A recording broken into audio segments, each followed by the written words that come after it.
nella pallida dolce di rimpettaia del quinto piano. Non v'è una notte che io non sogni Napoli, e so 20 anni che ne sto lontano.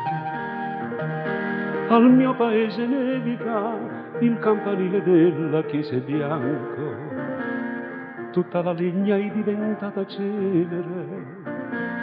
Ho sempre freddo e sono triste e stanco. Amore mio, non ti ricordi che nel dirmi addio mi mettesti all'occhiello una pansera,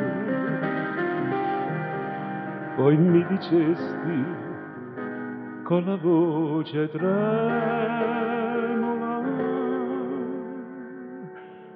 non ti scordar di me.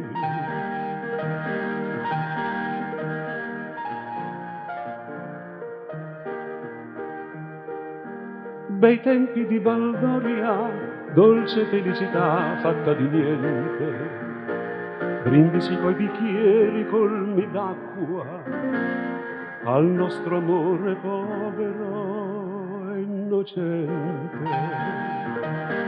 Negli occhi tuoi passavano una speranza, un sogno, una carezza.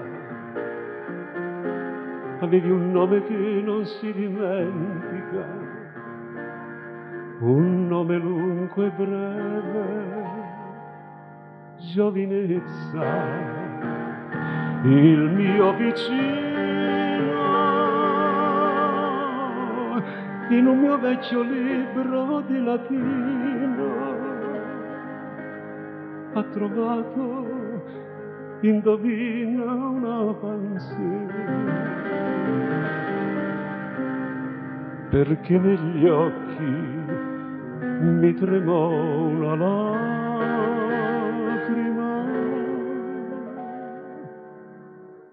Chissà, chissà perché.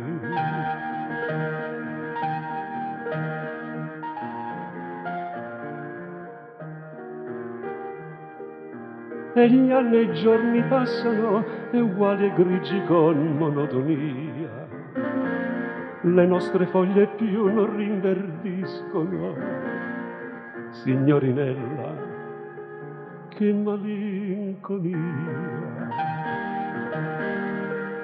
Tu innamorata e pallida più non ricami innanzi al tuo telaio.